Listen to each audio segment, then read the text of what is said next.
Hi everyone, it's Marisa from BumblebeeApothecary.com. Today I'd like to talk about tallow versus lard. So tallow versus lard is a question that comes up pretty commonly. If you're not super familiar with what tallow is and what lard is, you might wonder what's the difference, what are they? So I'm here to explain it.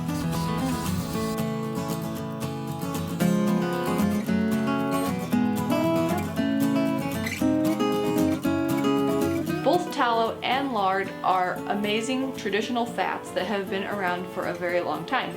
Tallow happens to be my personal favorite, and I'm going to explain why. The term render just means to cook the fat so that it is melted. Tallow is just beef fat that has been cooked or melted down or rendered into tallow. Lard, on the other hand, is pork fat from pigs that has been cooked or rendered down or melted down into lard. Tallow can also refer to fat from other animals like deer or even bear fat. Lard is harvested from pigs, like I said, and it comes from both under the skin and around the internal organs. Tallow from beef cattle pretty much just comes from around the internal organs.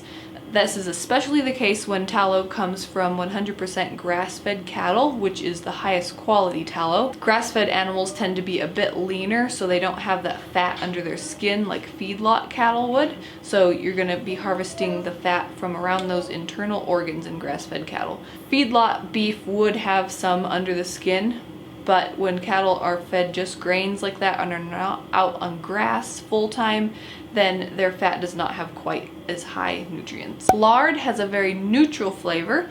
It's very good for where you want a mild flavor to come across, like pastries and baked goods. It makes really amazing pie crusts. Tallow tends to be a bit more flavorful, so it's good for frying foods, like the most amazing French fries you've ever eaten in your life. Lard tends to be softer at room temperature, and tallow is harder at room temperature. When lard comes from pigs that are allowed access to pasture and are free range, then the lard contains high amounts of vitamin D. Tallow, on the other hand, when it comes from 100% grass-fed cattle, it contains a lot more different vitamins and nutrients than just vitamin D.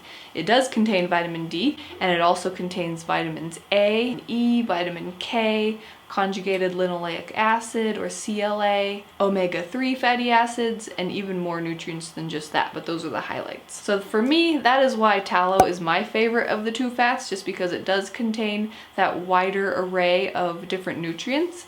And then the second reason why I like tallow the best is that it is the best choice when it comes to using a nutrient-dense product for skincare.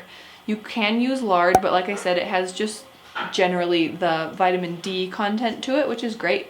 But if you want more nutrients, and why not, then tallow is an amazing choice because it contains all of those wonderful vitamins and minerals that are anti-inflammatory and great for rebuilding those skin cells, rapid healing, anti-aging, deeply moisturizing, all of that. So there you have it. That is the difference between tallow and lard.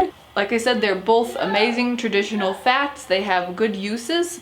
My particular happens to be tallow, but I do use both of them. Let me know what kind of traditional fats you like to cook with and other things that you like to do with them. I get lots of questions about where you can find tallow. I actually have a video where I talked about where to buy tallow, which I'll link below.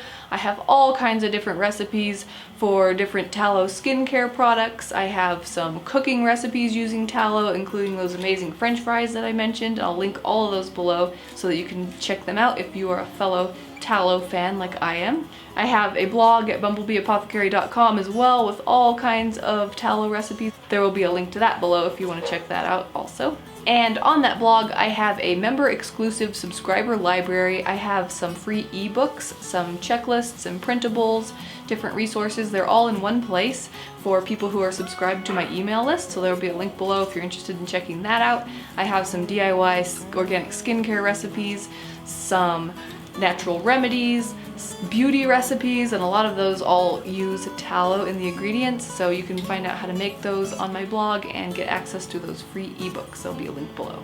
Okay, if you like this video, give it a thumbs up, share it with anybody else who needs to know the difference between tallow and lard. And if you're new to my channel, please hit that subscribe button. I make new videos every week on traditional health wisdom and living a sustainable DIY lifestyle. Thanks so much for watching. See you next time. Bye.